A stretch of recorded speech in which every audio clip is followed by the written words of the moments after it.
Hello, Kindred Longevity Lifestyle Designers. This is Zach here with secretsoflongevity.com, and this is something I've been aware of for a while, but hadn't got around to making a video about it. And it's the benefits of oral health, but specifically flossing, and to a lesser extent, brushing your teeth. So we now know that, according to one study done by, or at least referenced in the book by Michael F. Roizen, and his book's called In Real Life. And I'll post his name and information right here.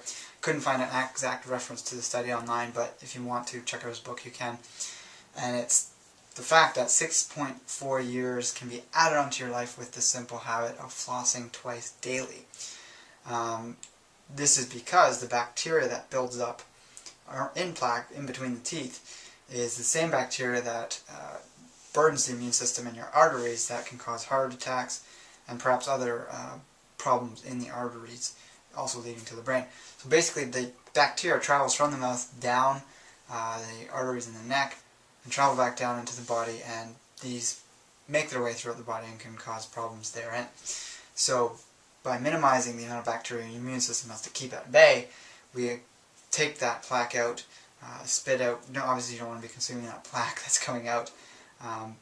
If you are, it's going to be killed by stomach acid anyways. But getting that out of the teeth prevents it from getting into the bloodstream through the crannies and nooks right at the base of the teeth. And it also helps prevent gum disease, tooth decay, and all those other things in between the teeth. So I'm going to give you a little demonstration of flossing and then brushing, the proper ways to do them. And you might think this is boring, but definitely watch it. You might learn a trick or two that you hadn't known about before, some little details. And I also give some other tips in between the flossing and brushing that you might want to keep watching. So I just finished a meal that had stuff in my teeth, so I'm going to go floss my teeth now and get on with the information that I have to share. So I highly recommend using a natural dental floss, and that would be basically one you find at a health food store. You're going to be spending a little bit more than you would on conventional brand dental floss. However, you're not going to be getting the things that are put on the dental floss that are going to be harmful to your health. So usually there's going to be perhaps fluoride.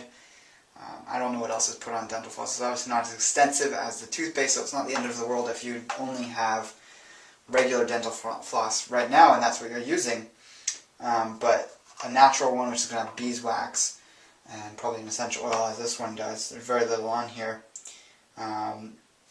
is going to be the best thing for long-term flossing and for if you're doing it daily, twice a day, which is the ideal.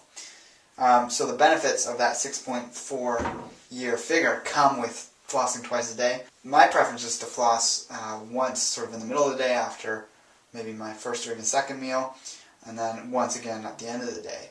Or even a third time if there's a specific time of the day after I've eaten something and there's stuff I can literally feel stuck in my teeth. Flossing can be done whenever you feel like it. You can't really over-floss unless you're being too rough on your gums, obviously, or if you have a prior issue where you can't floss too often. So basically, if you don't know how, you just wrap it around your fingers like so. I don't like to do it too tightly, obviously it'll start to cut off the circulation in your fingers, in your fingertips. There's lots of devices out there that you could use if you prefer those, like the things that the floss fits on. There's different types of floss. I just use regular floss. I find the ones that are like tape or the complicated types of floss don't work as well for me. Might be better for you if you've got less gaps between your teeth are closer together. You sometimes need a finer or like floss, or the floss that's like that tape to slide in there. And if that's the case, then definitely use that. However, if you've got good teeth spacing, mine isn't the greatest, but I have enough spaces between teeth that it works out well, then just go with conventional floss. And I'll do a close-up on them in a minute here, but basically what I do at least twice on every space. So you go up, over, down, and then I do it the other way. So if you think of your tooth, the gap between your tooth, there's going to be two sides to it. So you want to go up each side, and I like to go back and forth at least once. And then you also want to go up into the gum a little bit, not too far that it hurts obviously, on either side. When you do that, you're getting whatever plaque, food, or other gunk bacteria is stuck up in between the gums there. And the other thing I do is when I do it, and I think this is pretty important, is to be moving the floss away from your mouth at the same time, or it can be moving inwards. So by moving it as you do it, you're not just shoving stuff up, jamming it up into the gum. So it becomes a pretty important practice that you're present for and aware of what you're doing. So you're not just, quickly going through each gap to knock whatever big chunks are there, but actually going in, sliding it forward, and then bringing it out. So I used about that much space as I went in, and then came out, and that way you're pulling that stuff out. And if you've just eaten, you could probably eat whatever's on the floss, or if it's really old and kind of stinky, or you know that it's not going to be, it's plaque, you can just spit it out or collect it on your finger and wash it off afterwards. So because of what I've eaten, I do have food kind of stuck in there. I can feel it coming out.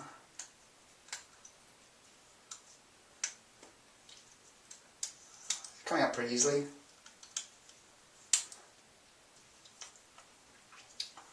And I'll do a close-up here just so that you can see what I'm doing, if that helps at all. So here's my tooth. I hope you can see this. It might be a little bit dark with my head being in front of the light. So I was going one way and the other. Hey, we'll get back to the main topic of this video in just one moment. I wanted to let you know, however, that if you're really enjoying this video, or perhaps you're a regular subscriber and you'd like to see me continue making regular postings on this channel, Secrets of Longevity, or perhaps even increase the frequency of these postings, of these well-researched videos, and even the articles on my site, I would really appreciate any contribution you're able to make to support me through any of the affiliate links listed below. There's a menu bar that you simply click and it pops down. If you're watching this on another platform other than YouTube, you can double click this video and it'll take you to YouTube, where you can then click this bar that will pop down to give you these links. So like I mentioned, there's affiliate links. These are all companies I highly recommend and purchase for myself, and I get a percentage of anything that you purchase through these links, and that obviously would support me. And then there's also a link to a donation page on my site where you can make a PayPal donation, and you can also set up a phone consultation if that's something you're interested in doing. So with that, we're going to get back to the video, and thank you for any support you're able to give to me. So we'll just finish this off here. If you find your gums bleed a lot, you want to include some whole food vitamin C in your diet. More of that can be from a berry, fruit, more greens, cabbage, sauerkraut's high in vitamin C. And it's going to prevent the bleeding. I mean, you can have bleeding start occurring from sort of an infection or gingivitis kind of thing that's going on, but the vitamin C is sort of the first thing you want to boost up in your diet, from a whole food source, of course, if you're wanting to address that issue. I do have some fillings on this side, not metal, of course, not the mercury fillings. And the floss does get really cut up, as you saw there, on that side, so I usually do that side last. I forgot to do the bottom first. Really has a very narrow gap there, fortunately. And I just broke the dental floss, so I'll just grab some more.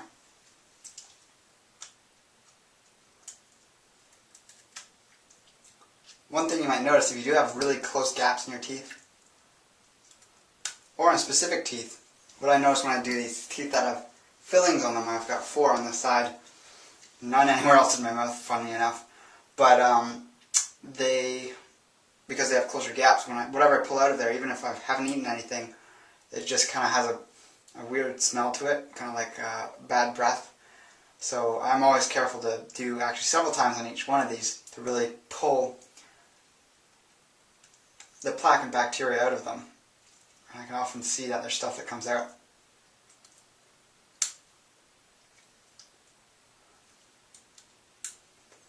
And it feels really good afterwards. And the same strains of bacteria that are found in the mouth can be found in these arteries. So it's important to get this stuff out to reduce your risk of dying of a heart attack, obviously, and other heart ailments or blood ailments, and also to increase your overall lifespan. There's other strategies, obviously, with dental work. Oil pulling's great. I don't personally do that. I think it's more acute for when you have specific problems going on. But if that's something you're drawn to doing and you get good benefits with it, definitely try it out. The other great thing is a water pick. I don't have one. Do want to invest in one someday, but I just don't currently have one right now. And it's puts out high pressured water, and you can mix things into it. I think essential oils, or there's different solutions that could be more beneficial to oral hygiene, neem oil perhaps. And it basically puts a fine jet of water in between the teeth. It acts like flossing. I think you're supposed to do flossing as well with it, but it can really get in deeper than the flossing, and that would be ideal for most people to use. And personally, I just do flossing and then brushing afterwards. So I use a mixture of different essential oils mixed into neem oil. Basically, you can use any type of essential oil that is food. First of all, it has to be organic, food grade, or sorry, not food grade, but medicinal grade or pharmaceutical grade. Whereas food grade essential oils are basically essential oils taken from leftovers of the food industry, so they're lower quality, not as strong, and possibly often mixed in with other synthetic constituents, things that were used to pull the essentials out of the foods that they come from. And basically, to make a long story short, you want to go for the highest quality essential oils. You can get them below, at the link below, from Mountain Rose Herbs. They have really great ones if you know of other companies that are great too. You want to avoid the mainstream ones that you find all across North America and the health food stores. I'm not going to mention brands, but you know the ones that are the cheapest oils, obviously. And you want to sort of stick to the ones you use orally, are the ones that would be spices. So things like cardamom, cinnamon, although you want to go for a cinnamon leaf as opposed to the bark. The bark's a little too aggressive. The peppermint, spearmint, peppermint, wintergreen, mint. Also the orange or lemon rind oils. I could go on trying to figure out more. Clove is another good one. Thyme, mild thyme. So all those can be mixed together into your own blend. Mix it into a base of neem oil, perhaps half neem oil, half essential oils. And put it in a dropper bottle and just put 1 or 2 drops on a toothbrush like this. That's what I personally do. And then you're also avoiding the glycerin, which is in toothpastes that creates a coating, even natural toothpaste. It's in any toothpaste in a tube, basically. And it coats your teeth and prevents the remineralization from the food you're eating. And then you just brush away. This is another important thing to do, is when you're brushing, to never just do sort of vigorous random brushing. Again, you're going to be pushing plaque up into the gum lining, accelerating over time, receding gum line. Dietary factors can also play an effect in receding gum line, but to help restore gum line if it's been pushed back, or just general preventing that from occurring, you always want to brush from the top down on the top teeth and from the bottom up only on the bottom teeth. So you don't want to be doing the circles, you don't want to be just going up and down. Just top down. It's just a brush, lightly brush the plaque off. After flossing, you don't need to go crazy being really vigorous. I'm not going to show you my whole brushing routine, but I'm just going to show you a few strokes close up so that you can see what I'm doing here.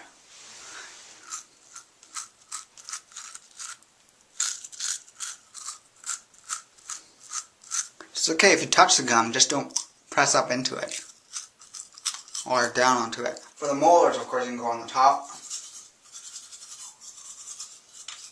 Remember to get to the very back as well. Also, with the flossing, you want to get to the back and do that very last tooth where there's no tooth behind it. You absolutely do not need fluoride. That's a complete myth. While it will reduce cavities to some degree, it's also going to get into your body, get into your brain, calcify the pineal gland, cause all sorts of problems in your organs, accelerate something called fluorosis of the bones, fluorosis of the teeth, which is then becoming very brittle. increased risk of osteoporosis. And so you want to be very aware that you want to go for a natural toothpaste. Definitely get rid of the synthetic, commercial, chemicalized toothpaste. And if you're doing sort of the health food store type of toothpaste for a bit, then definitely go for that. Keep in mind that with the commercial toothpaste, anything larger than a pea-size amount of toothpaste, according to all toothpaste bottles, you have to go to the hospital if you've swallowed any more than that amount, or that amount, so the pea-size. Most people put a large strip of toothpaste on, brushing it, of course it's being absorbed into the body, and they're simply not being aware of the fact that this is getting into them. It has a major number of negative side effects, even just absorption through the glands in the mouth. So essential oils, perhaps a bit of neem oil. Sometimes people have preferences as to what they put in their mouth, but in my opinion that's definitely the best thing to do. You do not need a whole host of things to do all this complicated stuff for your oral health, because it's not that complicated. If your diet is loaded with processed sugar, white flour, excessive unripened fruit, basically anything else that's not natural or not what we would have eaten traditionally, then it's going to increase your risk of cavities, tooth decay, gum disease, and all other oral health problems. So diet's number one that you want to address for this. Increasing the amount of fat-soluble vitamins you have in your diet. That's A, D, E, and K, K2, K1 and K2. That would be from seafood or cod liver oil, things like that. Grass-fed dairy products from non-A1 casein producing cows. Organ meats, even to some degree the muscle meats of certain animals. And these help remineralize the teeth the greatest. Of course, the calcium in the dairy is very beneficial, along with the vitamin D. And having these things washing over the teeth without the glycerin on them helps keep your teeth strong and healthy. They also remineralize from the inside out. So if you have the demineralized processed foods in your diet, the carbohydrates even from whole grain sources, or even tree-ripened fruit, if you've got too much of that in there and it's not really working for you but you're doing it anyways, or really dried fruit like dates and apricots, etc.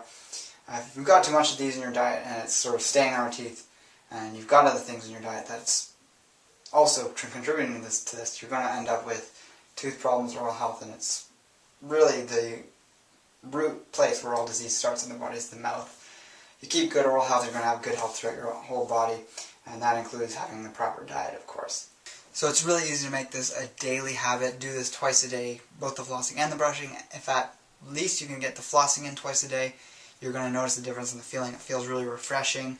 Will minimize mouth odor, so bad breath, and of course in the long term all those other problems. And definitely make it, probably one of my top recommendations that I'm going to start making now is making sure you floss twice a day. So simple, and really because of our crowded mouth spaces due to our poor quality diets nowadays, it's even more important to floss because food doesn't just naturally fall out. Whereas before we had bigger spaces in between our teeth when we got the proper amount of fat-soluble vitamins and minerals and other things and proteins to create really wide, strong jaws.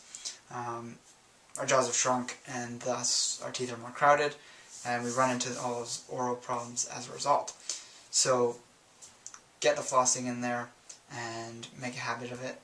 And definitely check out the links below for the essential oils if you want to make your own blend like I was saying. And with that, take care and embrace life without limits.